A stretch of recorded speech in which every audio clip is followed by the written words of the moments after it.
다음으로 2024년 5월에서 6월경 삼청동 안가 모임에 대해서 질문 드리겠습니다. 13항입니다. 증인은 2024년 5월에서 6월경 삼청동 안가에서 피고인 그리고 김영현과 함께 저녁 식사를 하신 사실이 있습니까? 5월 말 6월이요? 5월에서 6월입니다. 있습니다. 당시 모임에서 피고인이 시국 걱정을 하면서 비상대권이나 비상조치가 아니면 나라를 정상화할 방법이 없는가라는 발언을 한 사실이 있습니까? 그것은 제가 언론에서 보기로 지난번 기일 때 곽종근 사령관께서 나와서 그 사실을 이미 얘기를 했습니다. 그래서 그 사항은 제가 좀 말씀을 좀 드리겠습니다. 먼저 그날 왜 그런 그 자리가 있었는지부터 좀 설명을 좀 하겠습니다. 네. 저 혼자 생각에는 제가 일개 사령관밖에 안 되는데 뭐 그런 내용을 가지고 낮에 대통령실 가서 이렇게 보고하는 모양새가 안 좋아서 그랬는지 그건 잘 모르겠는데 하여튼 그런 이유로 해서 그냥 밥 먹으면서 뭐 간단하게 얘기해라. 저는 이제 그 정도 취지로 이해를 하고 그날 이제 그 자리에 가게 된 것입니다. 그래서 대공수사 진행 중인 뭐 수사 경과도 좀 말씀을 드린 기억이 있고, 그 다음에 국정원에서 이제 아까 제가 처음 말씀드린 대로 여러 가지 사건들이 경찰이랑 방첩사로 이렇게 이관되는 뭐 이런 진행 경과들을 좀 말씀드리기 위한 목적으로 제가 간 것으로 지금 저는 그렇게 기억하고 있습니다.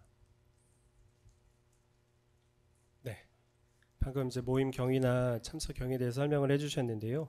그 당시에 피고인이 비상대권이나 비상조치가 아니면 나라를 정상화할 방법이 없는가라고 발언을 하고 그런 대화 모임에서 그런 얘기를 듣던 증인이 피고인 앞에 무릎을 꿇고 계엄 생각은 하지 마셔라라고 반대까지 하셨던 사실이 있습니까? 그 부분도 제가 조금 좀 설명을 좀 드리겠습니다. 네. 제가 기억하기로는 그때 당시에 이제 그런 뭐 대공수사 관련된 얘기도 했고 뭐 간첩수사 이런 얘기도 하고 뭐 그런 어려움들에 대해서 뭐 말씀을 드렸고, 대통령께서 뭐 나라 걱정, 시국 걱정 그런 게 쉽지 않다 뭐 이런 공감도 하셨습니다.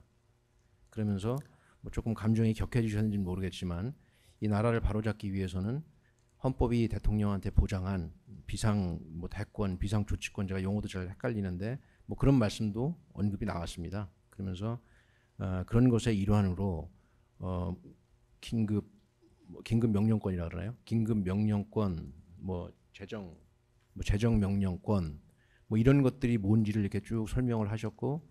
한 가지만 더 여쭤보겠습니다. 계엄 전에 대통령님과 총 몇 번 만나셨습니까?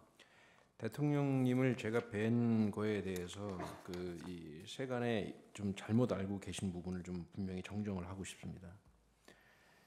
제가 대통령님을 뵐 때 무슨 뭐 편안하게 앉아서 뭐 차를 마시고 식사를 하고 뭐 그렇게 흔히 알 수도 있는데, 저는 삼성 장군이고 국군 방첩사령관이고 대통령님은 국군 통수권자십니다.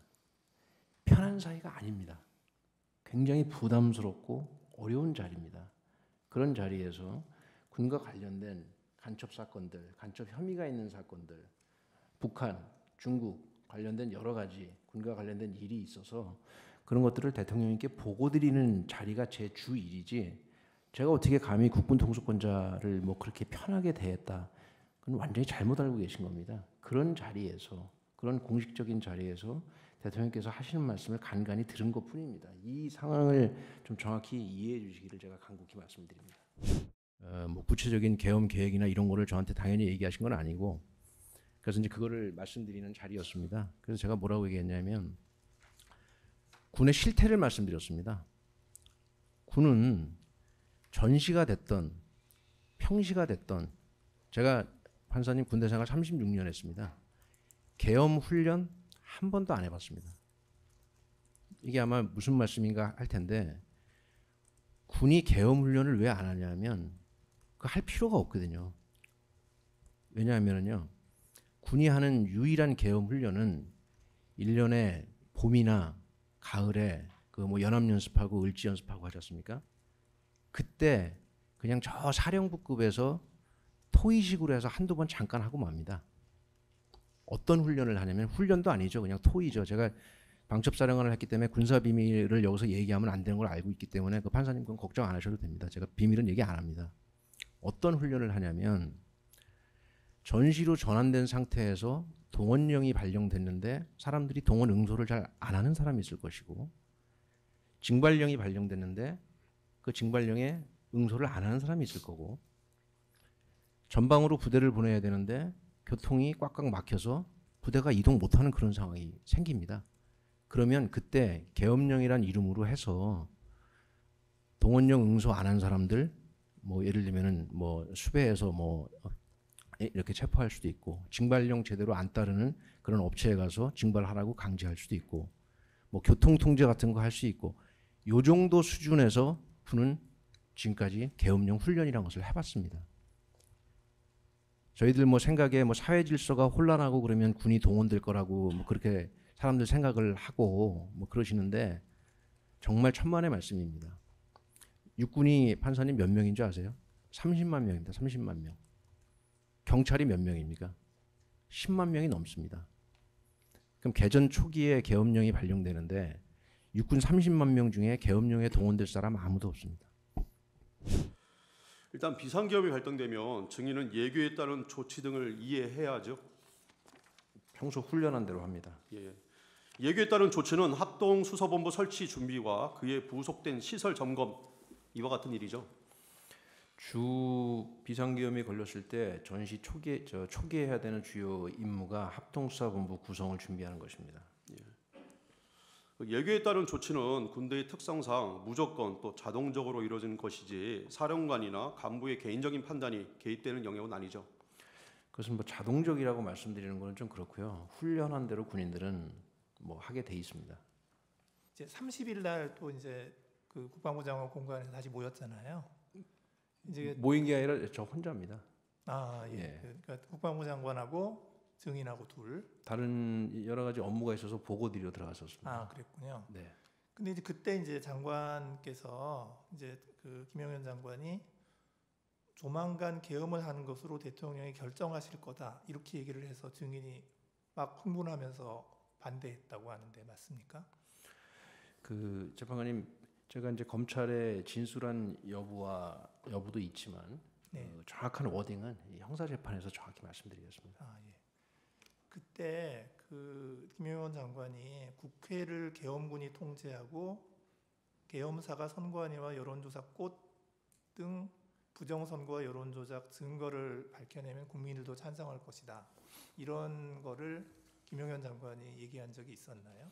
그 앞서 이 청구인 변호사님이 질문하셔서 제가 답변을 드렸습니다. 그때 뭐 정확한 워딩보다는 제가 어떤 취지로 이해했는지를 제가 답변을 앞에 드렸습니다. 그 답변 다시 드릴까요? 예, 좀. 예.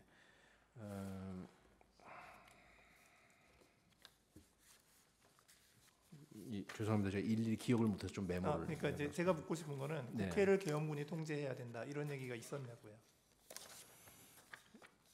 국회를 계엄군이 통제해야 한다고요? 예, 그 장관이 그런 얘기를 한 적이 있었느냐?